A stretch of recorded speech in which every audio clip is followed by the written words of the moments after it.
Ketemu lagi kita. Setelah sekian lama kita tidak berjumpa, kali ini saya hadir lagi melalui akun YouTube saya. Kali ini kita akan membicarakan implementasi tentang Kesriwijayaan itu. Karena secara wacana Sriwijaya sudah dikaji seabad lebih. Nah, yang masih sangat kurang adalah bagaimana implementasinya agar dia bermanfaat buat masyarakat kini dan ke depan. Saya juga mendapat masukan pada akun YouTube saya, diminta agar saya bukan hanya membicarakan, tapi juga memvisualkan apa yang saya bicarakan tersebut. Maka kali ini saya akan menggunakan PowerPoint. Baik, kita mulai.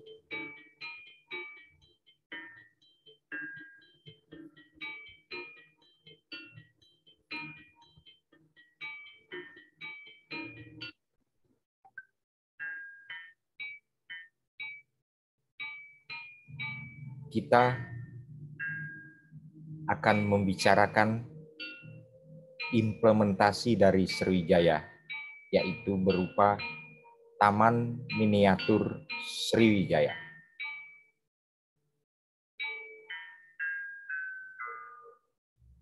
Gagasan saya tentang Taman Miniatur Sriwijaya ini sudah sejak 2013.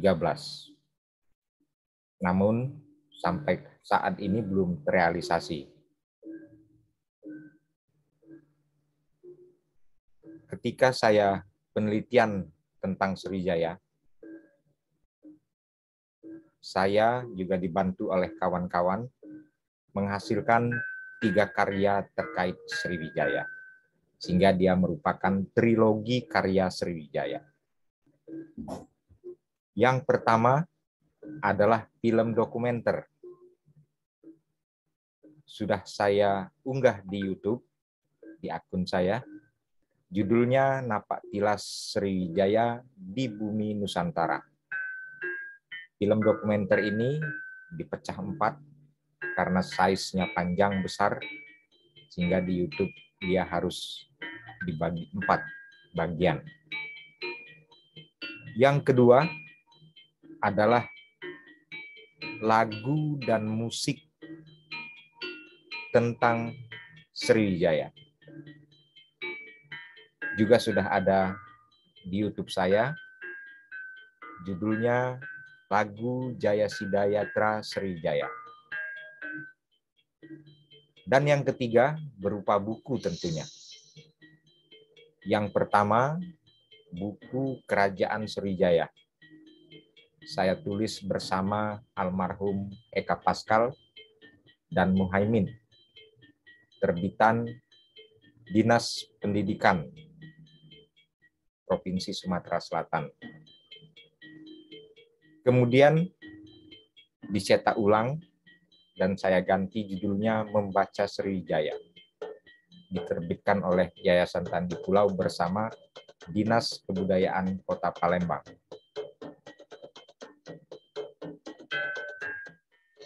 Kita tonton dulu film bagian awal dari dokumenter Sriwijaya.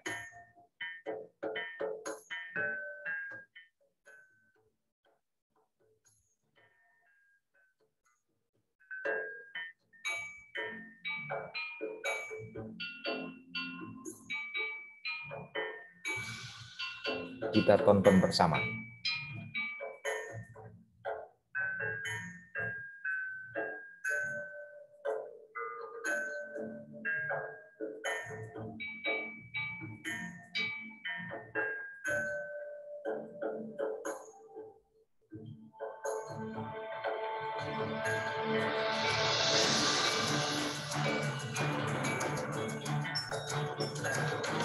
Napaktilas Sriwijaya di Bumi Nusantara. Bagian pra-Sriwijaya.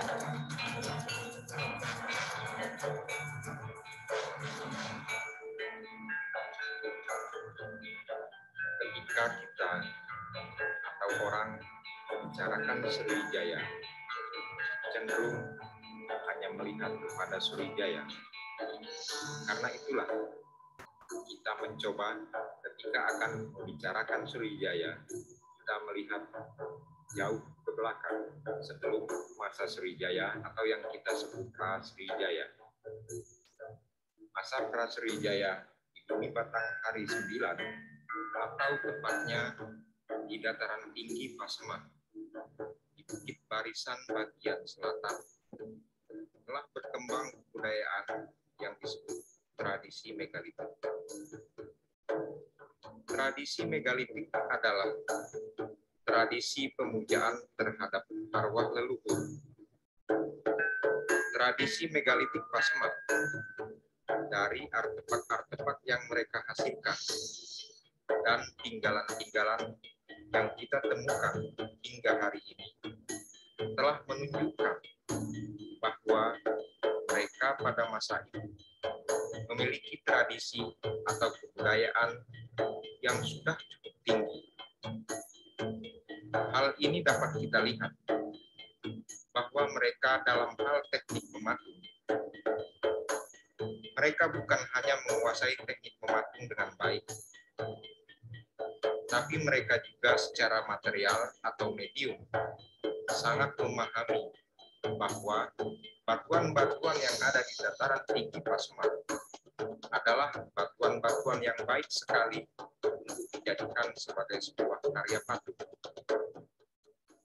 Sebagaimana diketahui, patung megalitik Pasma mediumnya terbuat dari batuan-batuan andesit, batuan beku yang menyebar di hampir seluruh dataran tinggi Pasma.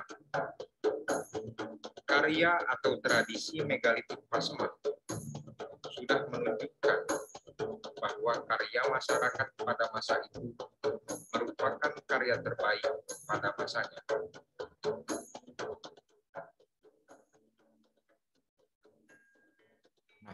Itulah cuplikan dari film dokumenter Napaktilas Sriwijaya di Bumi Nusantara. Kita masuk ke latar belakang konsep pemikiran saya tentang Taman Miniatur Kerajaan Sriwijaya. Debat panjang soal Sriwijaya ini telah berlangsung seabad lebih. Kesriwijayaan memang cukup fenomenal. Wacananya selalu menarik banyak orang untuk terlibat membincangkannya.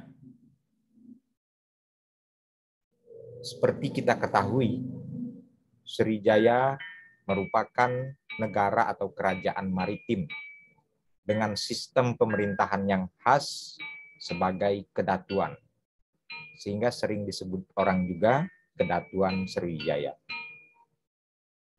Bentang kekuasaannya cukup luas, cenderung meliputi Asia Selatan atau tepatnya Asia Tenggara, dan rentang kekuasaannya juga cukup panjang, kurang lebih mencapai hingga 7 abad. Perdebatan lokasi pusat pemerintahan Sriwijaya juga terjadi tarik-menarik. Ada yang berpendapat pusat pemerintahan Sriwijaya itu berpindah-pindah. Namun, sebagian besar para peneliti sepakat bahwa pusat pemerintahan Sriwijaya itu di Palembang. Palembang juga sulit dibantah adalah satu pilihan cerdas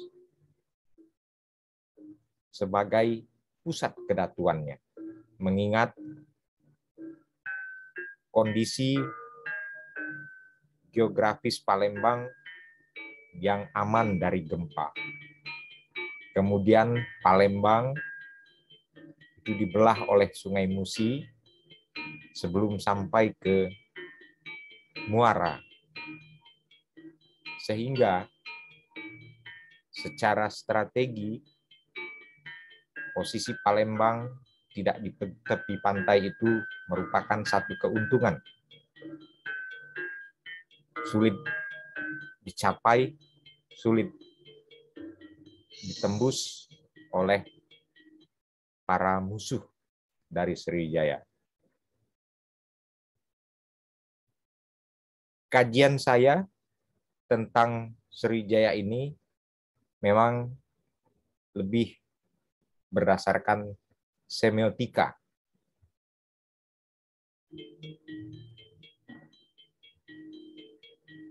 Bahkan dari kajian semiotika saya itu, saya berhasil membaca adanya indeks sebab akibat antara situs, artefak, maupun bentang alamnya. Di mana posisi atau letak Istana Sriwijaya? Mengingat istana ini sangat penting sebagai ikon atau syarat dari adanya ibu kota negara.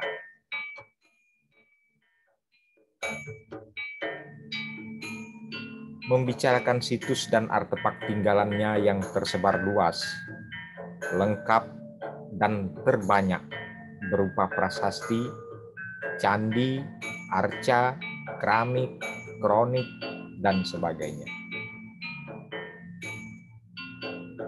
Kesriwijayaan ini utamanya sudah dikaji oleh kawan-kawan arkeologi maupun sejarah, sehingga kajian saya bukan pada wilayah itu, namun tetap menggunakan data yang valid atau arkeologis.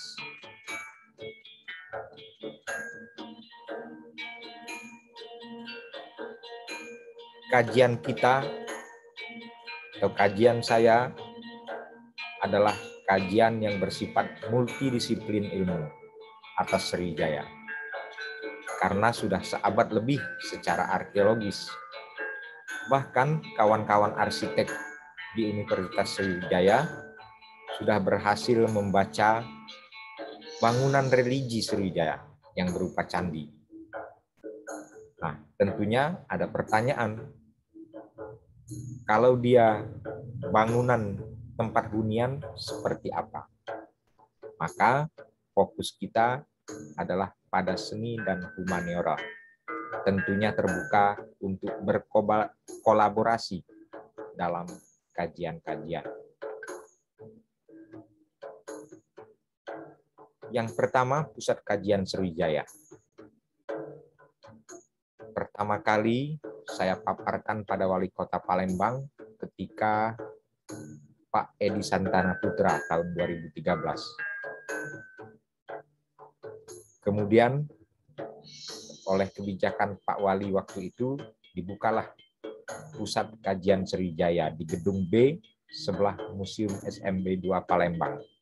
Sekarang menjadi kantor Dinas Kebudayaan Palembang.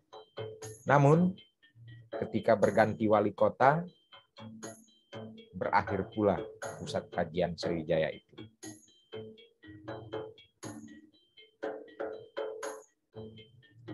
Gagasan paparan ketika itu ke Wali Kota Palembang adalah Palembang kembali berperan dengan konsep dan program kerja Taman Miniatur Kerajaan Sriwijaya.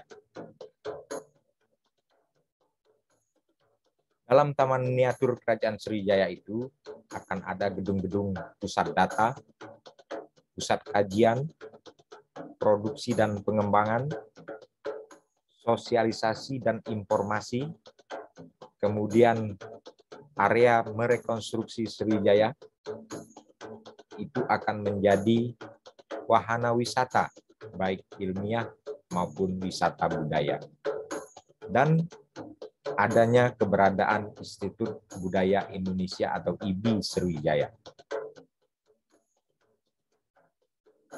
Lokasi akan memilih Desa Upang di Banyu Asin. Karena Desa Upang ini memiliki kait dengan sejarah Sriwijaya. sebagai daerah yang selalu dilalui oleh Sriwijaya dari Palembang ketika akan keluar dari pusat kota pemerintahan. Di Upang itulah rencananya Taman Miniatur Sriwijaya itu dibangun. Dengan dasar pemikiran, kata Upang itu terdapat pada prasasti Kedukan Bukit yang berangka tahun 682 Masehi. Di antara teks prasasti Kedukan Bukit dikatakan bahwa Dapun Tahiang berlayar dari Minangatambam menuju muka Upang. Bersama bala tentaranya, Sriwijaya membangun Wanua. Kurang lebih itu ada di prasasti Kedukan Bukit. Saya sudah buat side plan tanpa atas untuk membagi taman miniatur itu atas bagian-bagian yang akan dibangun.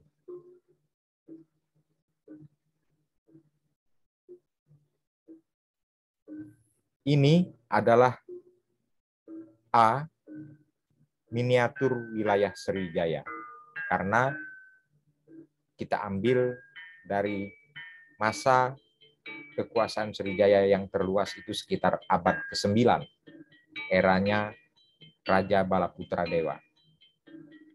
Nah,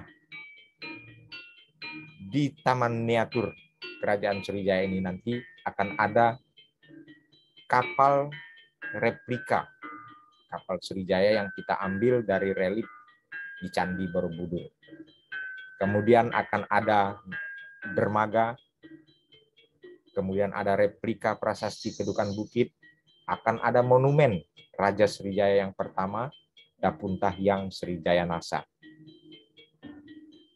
Ada pusat air minum, ada pembangkit listrik, ada gedung olahraga, ada taman-taman, ada gedung pameran atau eksibisi, ada gedung data, pusat kajian, gedung produksi, kantor pusat, dan pusat informasi. Direncanakan juga di Taman Miniatur Kerajaan Sriwijaya ini akan dibangun skylight agar bisa dilihat dari atas, serta akan dibangun Institut Budaya Indonesia, IBI Sriwijaya, dan dilengkapi dengan gedung-gedung layanan masyarakat.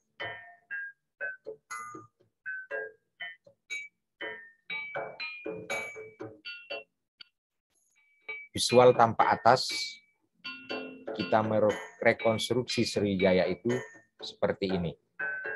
Jadi di tepi Sungai Musi. Itu lingkaran merah direncanakan adalah monumen Dapun Tahiang Sriwijaya Nasa.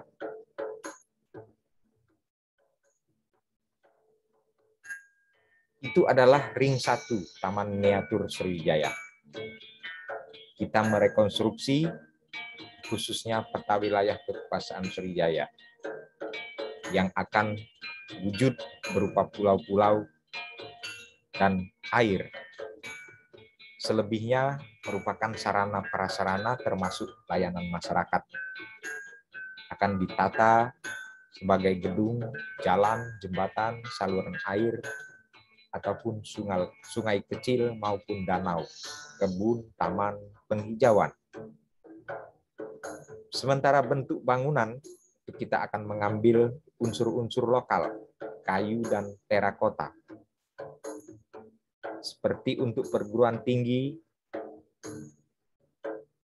IBI Sriwijaya, kita akan mengacu ke gaya komplek Angkor Wat di tepi danau. Nah, ini karya monumen kapal Sriwijaya 3 dimensi animasi sebagai implementasi dari kapal Sriwijaya.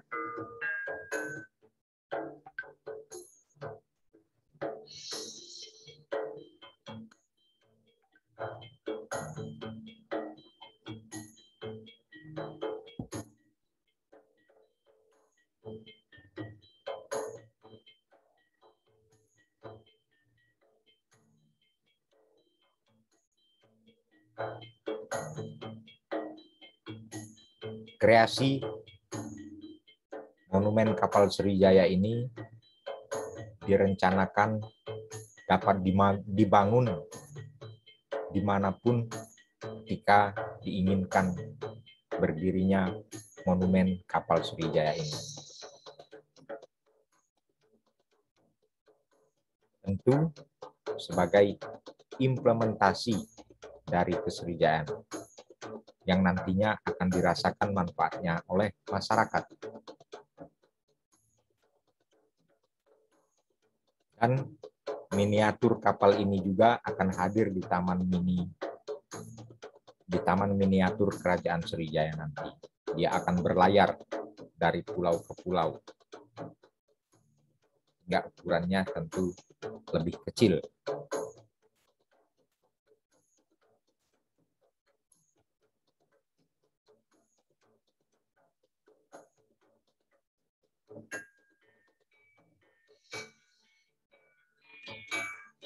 Dengan adanya implementasi kesriwijayaan berupa monumen kapal Sriwijaya ini akan kembali memberikan ingatan kepada masyarakat bagaimana kejayaan Sriwijaya ketika itu sebagai salah satu negara maritim yang kuat dan besar yang menguasai sebagian Asia Tenggara. Sehingga kehadiran monumen kapal Sriwijaya ini memang penting untuk merekonstruksi dan merevitalisasi Sriwijaya.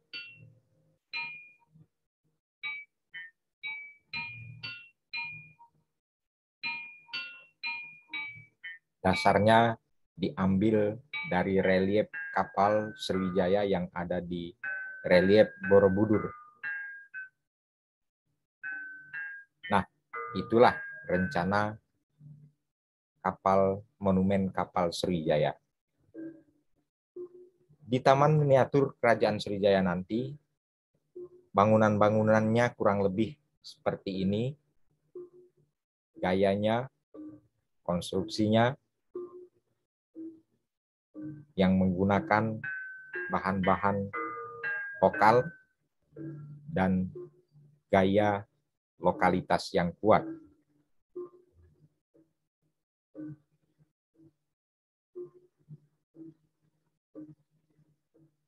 Mengapa panggung? Karena diduga kuat Istana Sriwijaya juga berupa rekonstruksi kayu dan berupa bangunan panggung.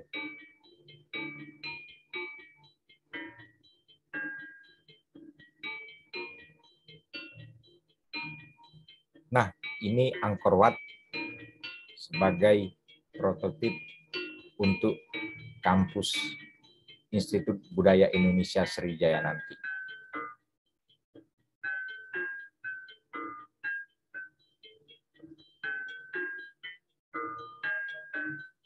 Pengelolaan Taman Miniatur Sriwijaya akan didesain dan dirancang dengan menarik dan kekinian yang kuat nilai lokalitasnya. Kapal Sriwijaya tadi adalah ikon dari bumi Sriwijaya. Selain itu, Sriwijaya juga merupakan gerbang rempah Nusantara awal untuk diekspor keluar, sehingga dia dapat menjadi ikon gerbang rempah Nusantara. Pagar keliling Taman Miniatur nanti akan mengambil contoh stupa terakota yang ada di situs Muaro Jambi. Jadi nanti akan berjajar stupa-stupa terakota. Monumen Dapunta Hyang Sriwijaya Nasa, Raja pertama Sriwijaya, akan menjadi ikon utama Taman Miniatur Sriwijaya. Secara visual bisa diibaratkan adalah patung Liberty di Amerika. Bahkan mungkin patung Dapunta Hyang Sriwijaya Nasi akan lebih tinggi dan besar. Base-nya saja diharapkan merupakan bangunan atau museum. Peta wilayah kekuasaan Sriwijaya itu berupa pulau dan air. Akan direkonstruksi situs-situs Sriwijaya yang kebanyakan sudah hilang, bahkan sudah rusak. Namun, candi, prasasti, arca itu akan dibuat replika skala 1x1. Sementara untuk candi, komplek percandian, itu akan disesuaikan dengan lahan yang ada, tentu dengan skala.